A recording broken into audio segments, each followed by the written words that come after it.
Donc, Vegetables, effectivement, est né du constat qu'on a pu également voir dans le reportage. Et moi, je suis Sophie Anessian, j'ai 40 ans, je viens de Neuchâtel. J'ai toujours vécu une vie sans me soucier vraiment de ce qui se passait, jusqu'au jour où tout à coup j'ai fait une réalisation en me disant mais en fait ce que je prône, je ne l'applique pas. Et c'est vrai qu'à ce moment-là, les choses ont un peu commencé à évoluer. Et en 2020, plein Covid, avec ma sœur, un jour, on s'est dit, mais il faut qu'on fasse quelque chose. Donc moi, j'ai travaillé pendant plus de 15 ans dans les ressources humaines. Et puis, par la suite, quand on a commencé à créer cette entreprise, il y a eu des certifications en alimentation végétale, tant en cuisine qu'en nutrition, pour pouvoir aussi en apprendre plus et comprendre de quoi on parle. Donc ça, c'est les chiffres effectivement qui nous ont fait réfléchir et qui nous ont permis de nous poser les bonnes questions et de dire mais comment est-ce qu'on y répond? Et en fait, pour y répondre, on a développé ce concept de smart food qui est bonne pour la santé, qui est durable, qui est éthique et en soi qui est 100% végétale et majoritairement brute. Donc aujourd'hui, c'est vraiment cette alimentation-là qui répond un peu à tous les problèmes qu'on peut rencontrer. Une chose qui est très très importante, c'est qu'on fait extrêmement attention à ce qu'on communique. Donc tous nos chiffres sont toujours sourcés, effectués de manière très très pointilleuse sur des études indépendantes et de qualité. Si on ne sait pas, on ne dit pas et on ne se permettrait pas de dire des choses qui seraient fausses, juste pour se donner raison. Ça ne se fait pas. Donc en gros, l'assiette Smart, c'est une assiette qui est représentée ici par 50% de fruits et légumes, 25% d'aliments riches en protéines, 25% de céréales complètes, évidemment de l'eau et le supplément de vitamine B12 pour les personnes qui ont une alimentation strictement végétale. On constate que les personnes avec une alimentation végétarienne ont également peuvent avoir des carences. Et de ce fait, on le recommande vraiment pour ces deux types d'alimentation. On a également pu observer des carences chez les personnes omnivores. Et de ce fait, une supplémentation, en tout cas, ne peut pas faire de mal, bien au contraire. Donc ce qu'on fait, nous, on accompagne la société à ajouter plus de végétal dans ses habitudes alimentaires. Nous avons différentes missions qui est d'accompagner, la première d'accompagner les entreprises aussi à se mettre en accord avec les 17 objectifs de développement durable des Nations Unies. On forme les professionnels de la restauration à la cuisine Smart. Et puis on accompagne, on a aussi des programmes pour les individus qui ont envie de faire quelque chose, qui ne savent pas par où commencer. On a justement des programmes mis en place. Au niveau de nos valeurs, et maintenant en fait moi je suis toute seule dans l'entreprise, ma sœur a terminé et elle m'a passé le relais. Et du coup, voilà, c'est vraiment là-dessus que je base tout ce que je fais, et notamment le courage, parce que quand on est seule, une femme, dans ce milieu, c'est pas toujours évident, mais je ne lâche rien, je tiens bon. Alors en gros, Vegetables est organisé avec une équipe, donc c'est toutes des personnes qui sont indépendantes. C'est un peu le modèle de l'entreprise parce qu'actuellement, je n'ai pas encore suffisamment de revenus pour pouvoir payer les personnes comme j'aimerais pouvoir le faire. Et du coup, chaque fois qu'il y a des mandats, finalement, je mandate la bonne personne pour pouvoir délivrer le bon service.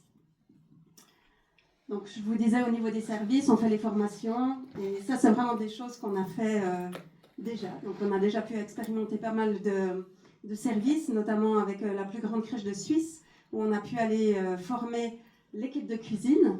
On a également participé à des conférences. On fait pas mal de services traiteurs également, toujours 100% végétal. Ça, voilà, c'est certains de nos accomplissements sur lesquels je suis très fière qu'on ait réussi à faire. Et puis, en gros, pour vous expliquer ce qu'on fait, donc, on a aujourd'hui toutes les informations de la science.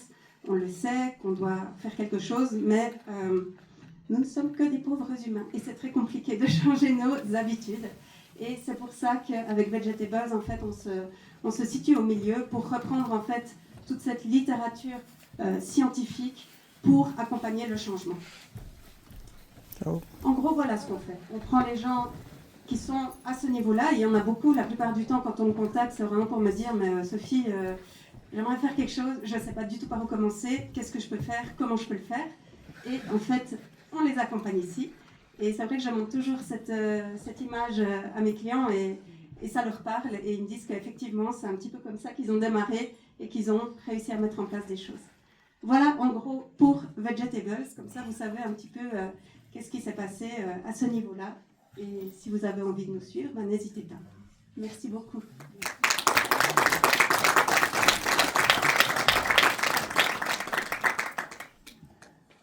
Moi, je voulais vous poser une question. Oui. Dans les garderies, en tous les cas, oui. à Lausanne, oui. je ne sais pas, dans le canton de Neuchâtel, il y a un label Fourchette Verte qui a oui. été mis en place. Oui. Est-ce que vous connaissez ce label? Comment vous le trouvez? Si vous trouvez qu'il est pertinent ou pas? Alors, c'est une excellente question. Parce qu'on a travaillé, et c'était assez intéressant, donc, à la plus grande crèche de Suisse, qui est dans le canton du Jura. Pour vous dire, hein, on va quand même assez loin. On a aussi travaillé dans une autre crèche à Porrentruy, et effectivement, avec ce label Fourchette Verte, les retours qu'on a eus, c'est que ce n'était pas vraiment concluant. De la part de ces crèches, c'est effectivement un label qui est en place depuis maintenant de nombreuses années. C'est un peu la référence actuellement par rapport à ce qui est émis comme recommandation nutritionnelle. Et en même temps, on sent que ça atteint gentiment les limites.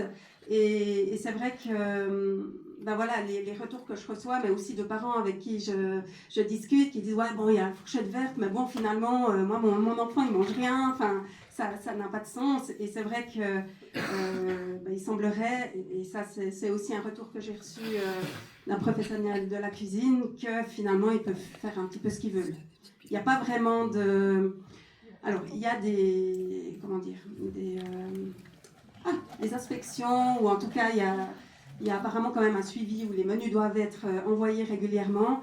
Et en même temps, il me disait, mais voilà, si moi je veux mettre ça à la place de ça, puis que j'ai dit que j'ai mis ça, ben finalement, ça passe. En gros, voilà. Mais je pense que c'est bien qu'il y ait effectivement un cadre. Après, maintenant, je pense que les cadres sont aussi faits pour évoluer. Et de ce côté-là, ben voilà, je pense qu'il y a encore de la marge, si je peux me permettre. Merci. Avec plaisir. Et juste un petit mot, quand vous avez une question, levez peut-être la main, et puis il y a une personne qui passe avec le micro comme ça. Tout le monde entend très bien la question. Mais c'est très bien, on a passé aux questions. On peut continuer. Si quelqu'un d'autre a une question. Non.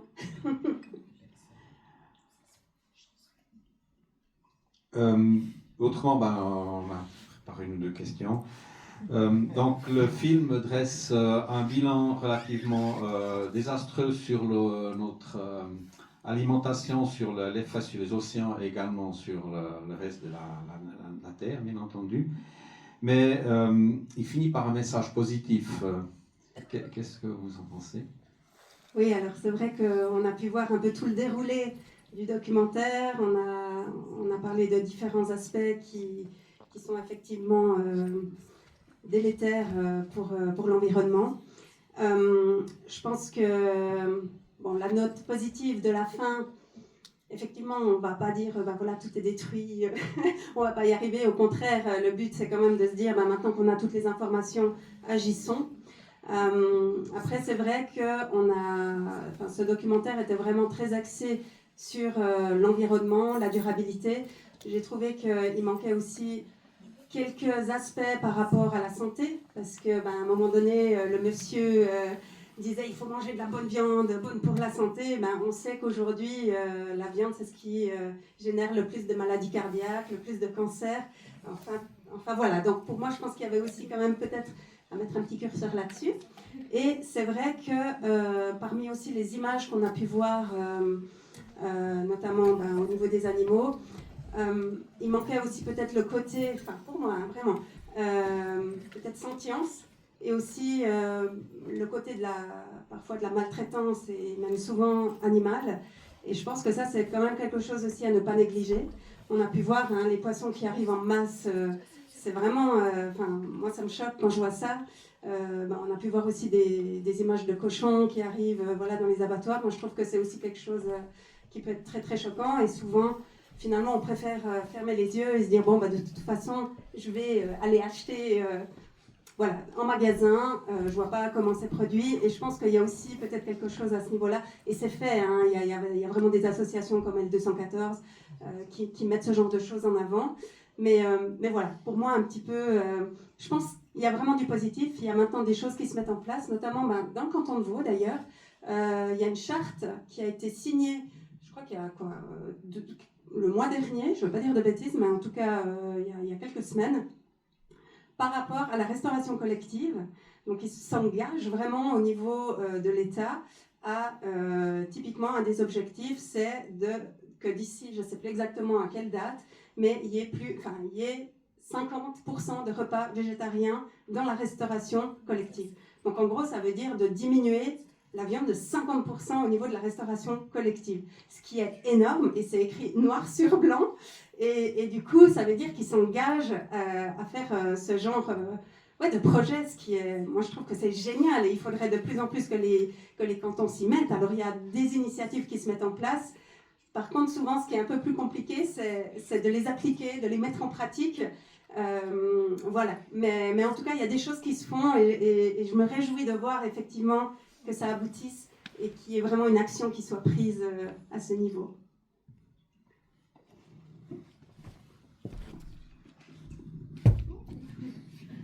Merci beaucoup, c'est vraiment très inspirant. Et puis je me réjouis d'aller à l'apéro, goûter un peu. Mais beaucoup de ces films, ils sont filmés en été. Ouais. Et puis il y a plein de choix. Alors, je sais que nos ancêtres savaient très bien comment survivre en hiver, sans tous ces légumes frais et toutes ces options. Donc, je ne sais pas si tu peux partager quelque chose de tes connaissances et comment tu vois les saisons. Oui, bien sûr. Et comment gérer ça. C'est une très très bonne question également. C'est vrai que maintenant, quand on va dans nos supermarchés, on peut acheter des tomates toute l'année. J'ai ragé l'autre jour quand j'ai vu qu'il y avait des fraises qui étaient déjà sur les étalages et je pense que clairement on a perdu la notion de saisonnalité et c'est vraiment quelque chose qui est primordial à remettre au centre. Simplement, je parlais aussi avec un chef là dernièrement qui s'est fait limite insulter par une cliente parce qu'il n'y avait pas la tomate posée dans le buffet alors qu'on est en hiver. Et il m'a dit, mais je ne savais même plus quoi lui répondre au bout d'un moment. Donc oui, je pense que c'est hyper important d'aller dans cette voie. Et c'est aussi pour ça qu'on fait des ateliers de cuisine et on travaille toujours en saisonnalité pour montrer, faire connaître de nouveaux produits locaux. Et je pense que oui, il y a vraiment des choses à faire. Il faut aller au marché. Je pense que c'est là aussi où c'est le plus représentatif parce que en général, les agriculteurs, agricultrices ou maraîchers, maraîchères, ils viennent avec les produits qu'ils ont pu cultiver. Et c'est là aussi où on peut se rendre compte finalement des saisons et de ce qui est possible d'acheter à ces moments-là. Après, une autre chose qui peut aussi être faisable, mais pour ça, il faut avoir un congélateur. C'est aussi possible de congeler effectivement des fruits et des légumes de la saison précédente. Et puis après, si vraiment on ne peut pas s'en passer, c'est une option, honnêtement. En termes nutritionnels aussi, ça perd très très peu de vitamines, donc c'est plutôt une bonne option.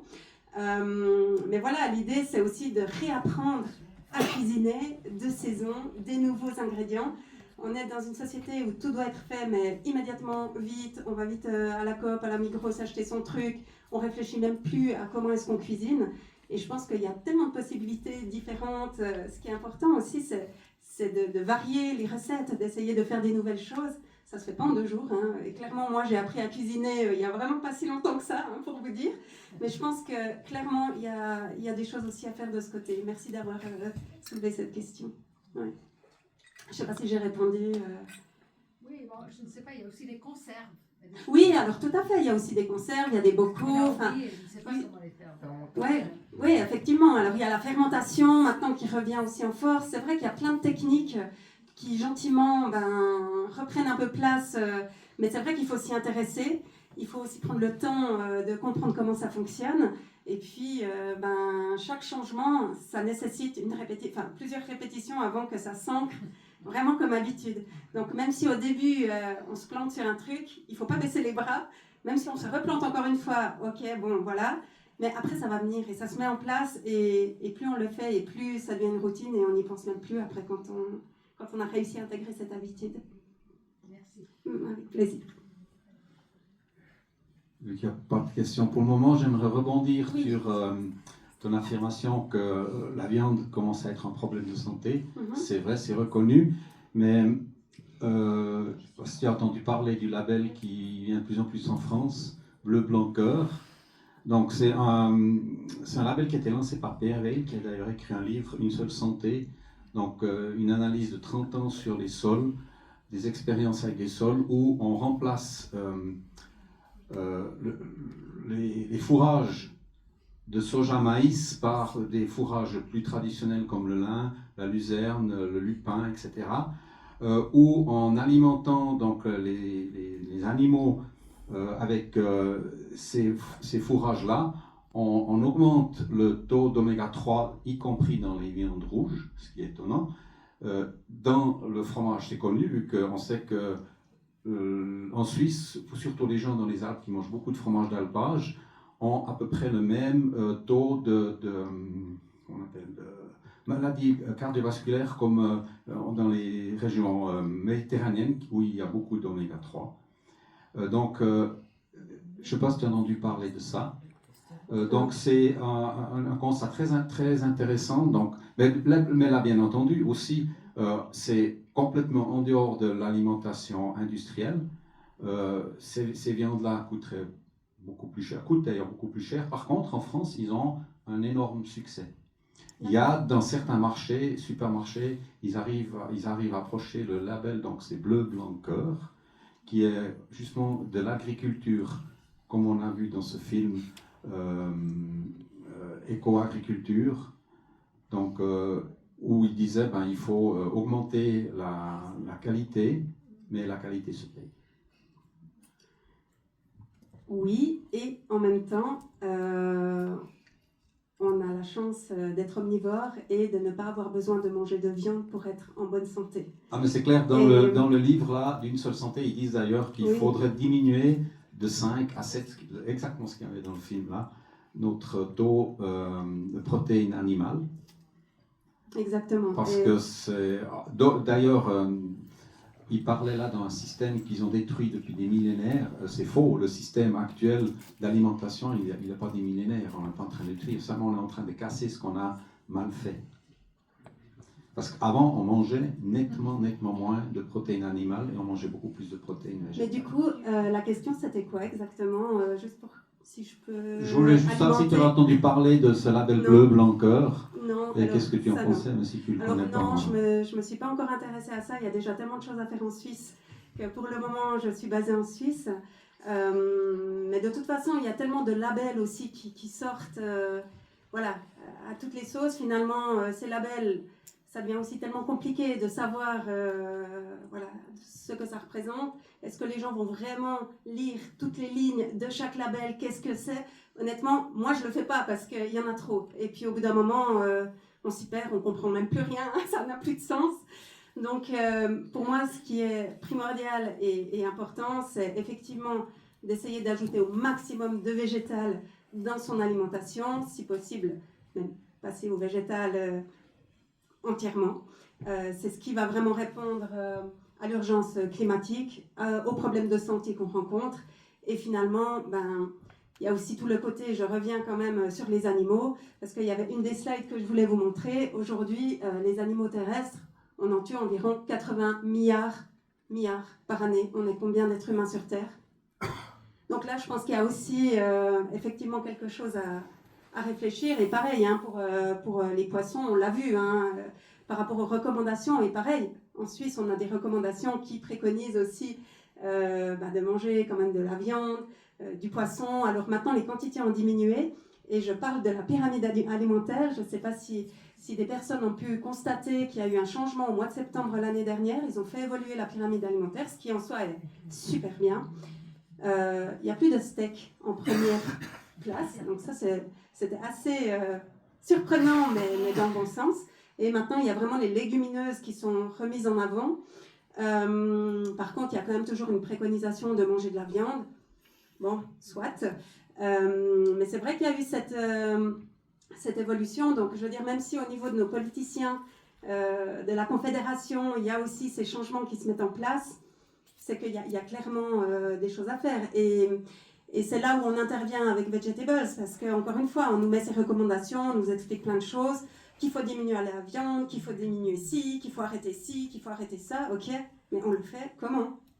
Et je pense qu'il y a beaucoup de personnes, alors peut-être moi ici, parce que peut-être vous avez déjà l'habitude, mais moi, comme je le disais avant, énormément de personnes viennent à ma rencontre en me disant, mais j'ai tellement envie de faire quelque chose, je ne sais pas, il y a trop d'infos, on ne sait plus laquelle croire, et le but, c'est vraiment aussi de pouvoir donner des infos sourcées. Donc, on travaille avec des médecins, on travaille avec des diététiciens, diététiciennes spécialisés en alimentation végétale, des scientifiques, donc on a vraiment tout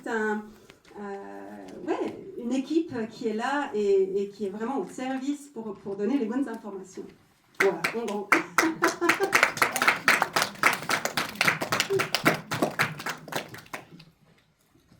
Il y a encore une question qui est sortie du groupe qu'on a préparé. Oui. Donc on entend souvent que l'alimentation purement végétale nécessite des compléments artificiels pour éviter des carences.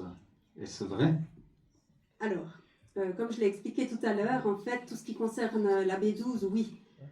Clairement, si on a une alimentation végétale, il faut se supplémenter en B12. Moi, je prends un supplément une fois par semaine.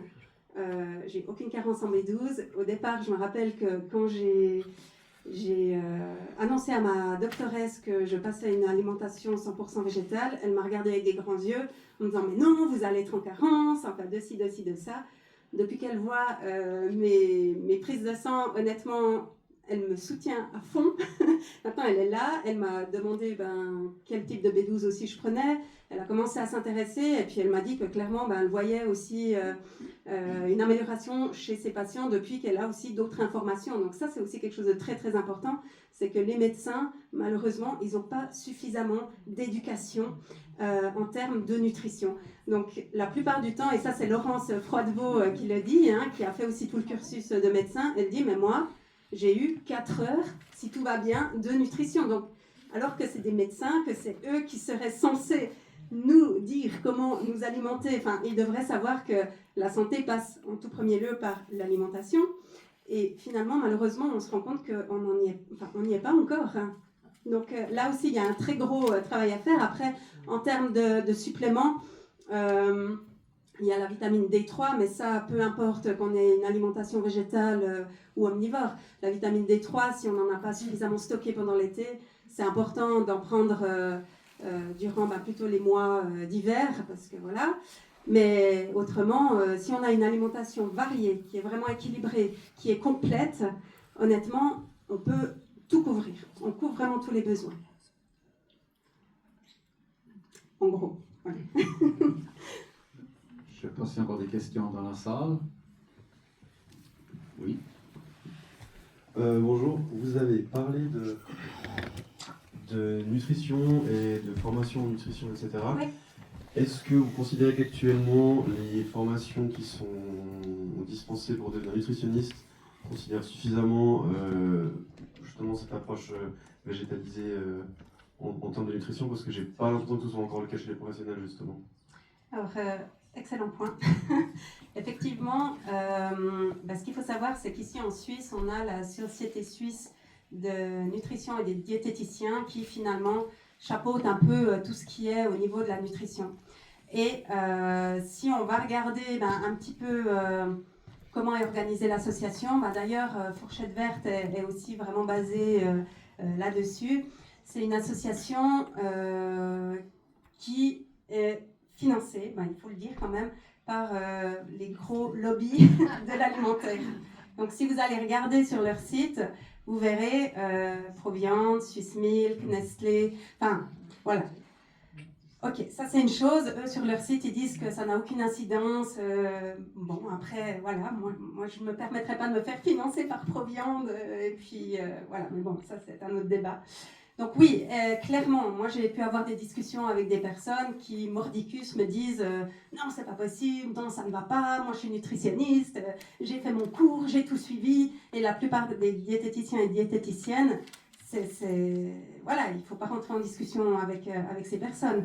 Moi, j'étais allée suivre une conférence sur l'obésité à l'hôpital de Neuchâtel. Donc, c'était un sujet qui était quand même très prenant. Il y avait beaucoup de personnes qui étaient obèses dans la salle. Enfin, c'était... ouais, voilà, il y avait de quoi vraiment discuter là autour. On est sorti, on est allé à l'apéritif. Vous pouvez imaginer ce qu'il y avait à l'apéritif. De la viande, du fromage. Il n'y avait que ça. Et il y avait des diététiciennes qui étaient là, et à un moment donné, moi, je suis sortie de mes gonds parce que finalement, je suis aussi là pour essayer de faire avancer les choses. Je suis allée discuter avec le grand chef du secteur. Je lui ai dit, mais qu'est-ce qui se passe? Puis il m'a regardé comme ça en me disant, ah ouais, j'ai même pas réalisé. Et, enfin, pour dire, on n'y est vraiment pas encore.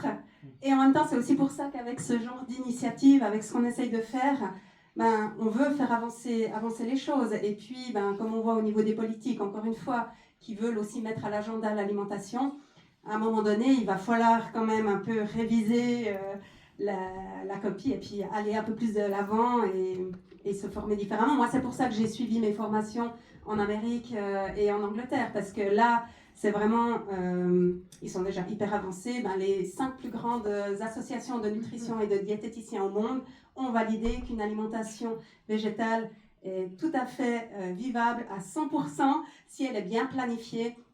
Voilà, donc honnêtement, on a tout à disposition. Maintenant, effectivement, il faut que les gens s'y intéressent et puis ne rejettent pas tout, parce que souvent c'est aussi les comportements que je peux recevoir. Et du coup, je dis ok, il n'y a pas de souci, merci, au revoir. Enfin, voilà. Je ne sais pas si j'ai répondu. Ouais. D'autres questions? Vous avez faim, je pense. Si ce n'est pas le cas, si c'est pas le cas, encore une fois, merci à Sofiane pour cette présentation. Merci infiniment. Et puis donc l'apéro, je travaille aussi avec des partenaires food. Donc on a notamment New Roots, on a différents partenaires. Et ils ont eu la très grande gentillesse de nous proposer des produits. Donc vous pourrez en retrouver en bas. Si vous les avez jamais goûtés, c'est l'occasion. Et il y aura aussi du White Foods. Je ne sais pas si vous connaissez cette marque. C'est à base de carottes. Il y a 3 ingrédients. Je vous laisserai découvrir. Puis vous viendrez me redire ce que vous en pensez. Mais voilà. Merci infiniment en tout cas aussi pour vos questions. Merci.